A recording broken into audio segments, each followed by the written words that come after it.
seething energies of Lucifer are in his hands. The Masons seek the seething energy of their master, Lucifer. Remember the words of Jesus, no man can serve two masters. Is Lucifer really the master of the lodge? Well, that's according to John Quincy Adams, one of the most brilliant presidents in American history, 6th president of the United States. In his book, Letters on Freemasonry, he exposed the Masonic sect. He said that it is a tool of Lucifer. And he said more. John Quincy Adams warned that Masonry ought forever to be abolished. It is wrong. It is a seed of evil, said the president, which can never produce any good. In my own book, Codex Magica, I noted that Robespierre, the butcher who cut off so many heads at the guillotine during the French Revolution, was a Freemason. Adam Weishaupt, Order of the Illuminati, founder, was a Freemason. Napoleon, who brought hundreds of thousands to battlefields to be slain, was a Freemason. Stalin, who according to Solzhenitsyn, the Nobel Prize winner, was a Freemason, and he killed up to 66 million Soviet citizens. Mussolini, the Italian dictator, was a Freemason. Truman, who exploded 2 atomic bombs and perhaps unnecessarily killed tens of thousands of Japanese, was a Freemason, as was Roosevelt. Ariel Sharon, called the Butcher of Lebanon, was a Freemason. Bill Clinton, of Monica Lewinsky fame, was a Freemason. Fidel Castro, who tortured so many and put so many innocent people into jail cells in Cuba, a Freemason. I might add, Prime Minister Netanyahu of Israel, yes, a Mason. Barack Obama, a Mason. And no doubt, the Antichrist himself will be a Freemason. Now, we see that Barack Obama is a Freemason. How did he become a member of a lodge? Who chose him? Is Freemasonry, in fact, a Jewish sect? Well, we have found out that is exactly the case. And again, we are faced with the mystery. We already know then, he is a Mason. He practices Jewish ritual, Jewish religion through Freemasonry. Yes, we're finding out a lot about Barack Obama. But we need to go backward in time to his roots, to his beginnings, to search the pages of histories for more about this man, if he is to lead America into a communist realm or commonwealth. We need to look at Obama's American dream, his case for bigger government. We know that as a senator, he introduced legislation called the Global Poverty Act. It's already been passed by the House of Representatives, that would redistribute the wealth of middle class and other Americans to those of foreign lands. But let's go back to the time of the campaign in 2008 when he was running for president. And I'd like to introduce you to some of the leaders in major American cities of Obama's presidential campaign. We go to Houston, Texas first. The Obama campaign was conducted from a giant warehouse building, and here's the director. There she is, sitting, working at the desk, calling people, reminding them to go out and vote for Barack Obama. You'll notice that she has a picture of Obama on her desk, a couple of them, in fact, and on her wall is hanging a flag of the United States, but more than that, a great poster and flag of Che Guevara, the Cuban revolutionary terrorist and murderer. That's right. This was found out during a visit by Fox Television News. Here's another campaign office of Barack Obama.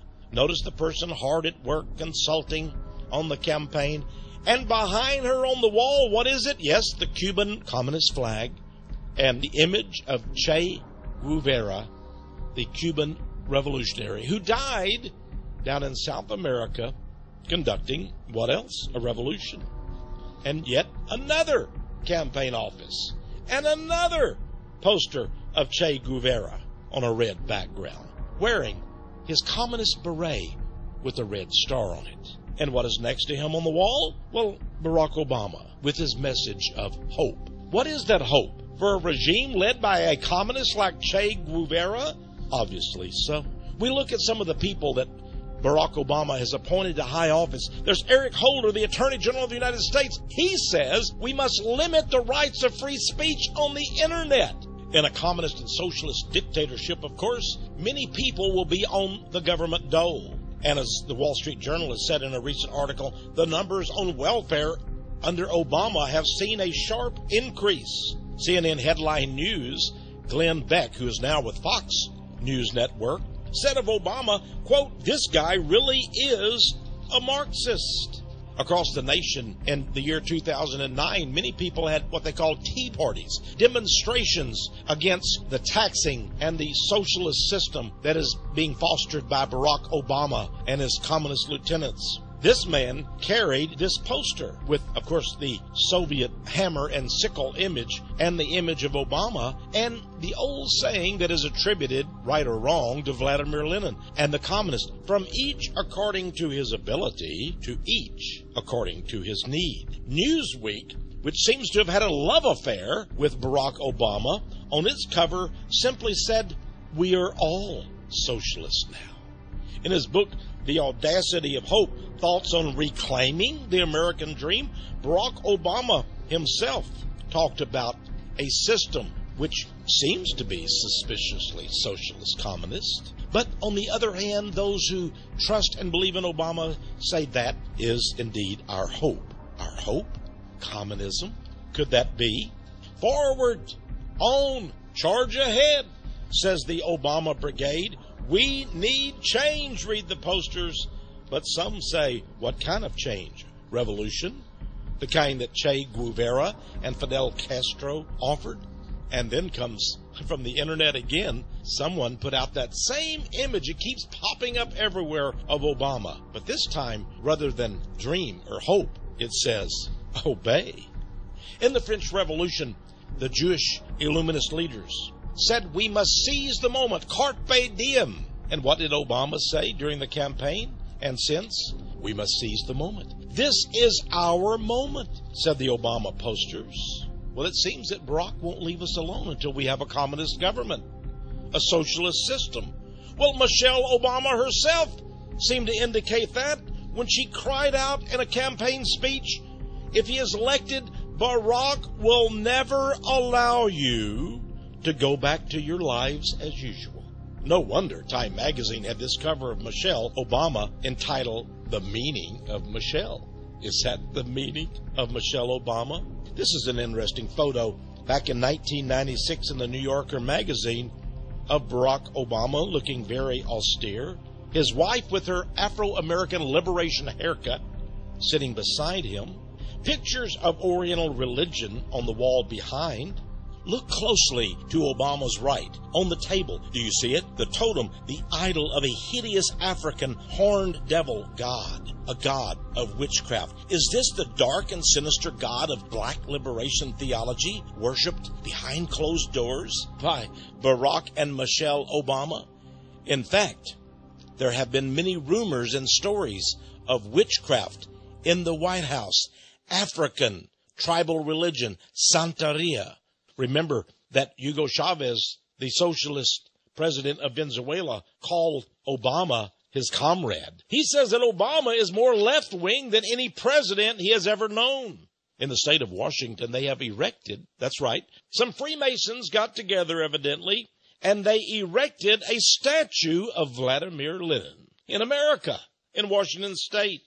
Vladimir Lenin had a deputy named Leon Trotsky. He came from New York. His real name was Leon Bronstein, but he became one of the biggest, bloodiest butchers in the history of the world as he and Stalin and Lenin led the communist revolution in Russia beginning in 1917. But he also said, Trotsky did in one of his books, that the communists would someday come to America, but not exactly the same way. He said, quote, we Bolsheviks, that's the communists, will bring the revolution to Europe as well as to America. It will come, wrote Trotsky, systematically, step by step. Is this also Obama's plan? In his book, The Audacity of Hope, Obama seemed to be at odds with the Constitution of the United States and with its founders, but he proclaimed that the founders of America's Constitution themselves disagreed about the meaning of the basic rights, such basic rights as freedom of speech and freedom of assembly. Barack Obama claims that our founding fathers were not averse to ignoring these rights altogether. Is that true? Well, of course not. But Obama, in his book, The Audacity of Hope, says,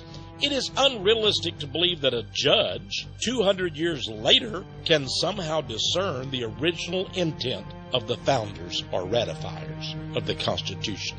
He is saying, dear friends, that even our founding fathers often ignored the Constitution and its Bill of Rights. Barack Obama is claiming that no judge now, 200 years later, can really know the original intent.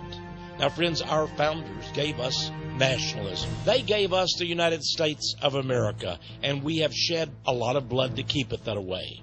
But Lenin, in his book on the Jewish question, page 17, says that Marxism is incompatible with nationalism. In other words, American sovereignty must go. Is it a surprise then that Zbigniew Brzezinski, former advisor to President Jimmy Carter and now a behind-the-scenes advisor to President Barack Obama, also agreed with Lenin? He states, quote, nationalism is no longer a viable concept. This man is advisor to Barack Obama.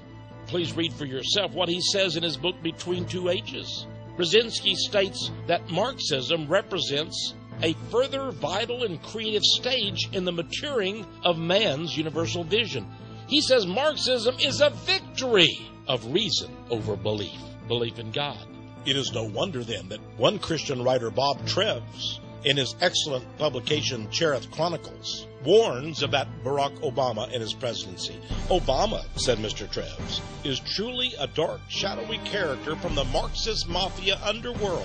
And he notes that secret societies are protecting and guiding this man to set in place totalitarian rule in America, telling Obama what to say and telling him what to do.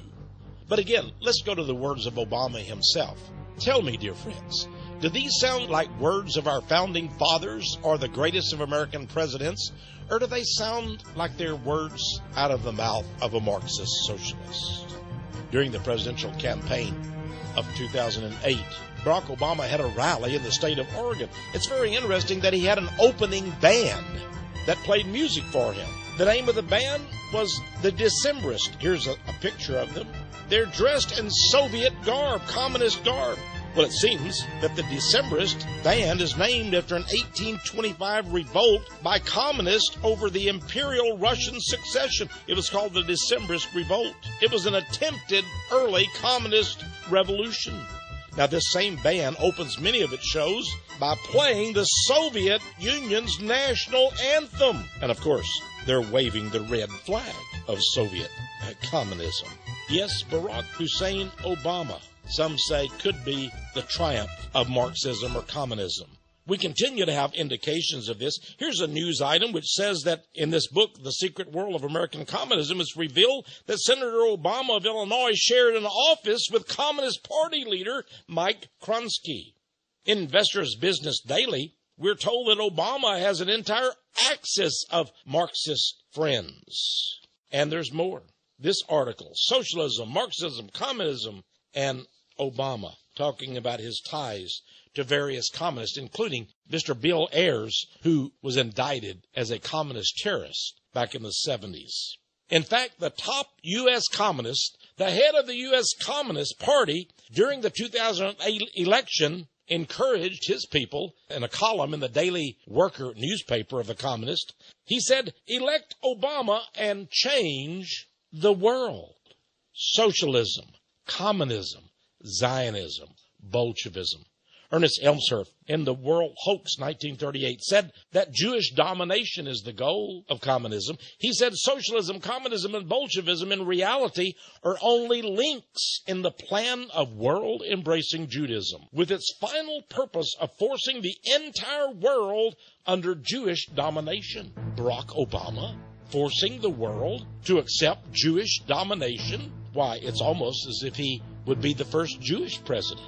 More on that in a moment. In the American Bulletin back in 1935, Rabbi Wise was the best-known rabbi in America, a great friend of President Franklin Delano Roosevelt. He was also a friend and a fan of Marxism and communism and Joseph Stalin. Some call it Marxism, said Rabbi Wise. I call it Judaism. Alfred Nozick, a Jew, but an exposer of the Jewish plot, in his book, The Secret Forces Behind Revolution, stated, quote, socialism and the Mosaic Code are not at all in opposition. All Jewish groups have a vital interest in the victory of socialism.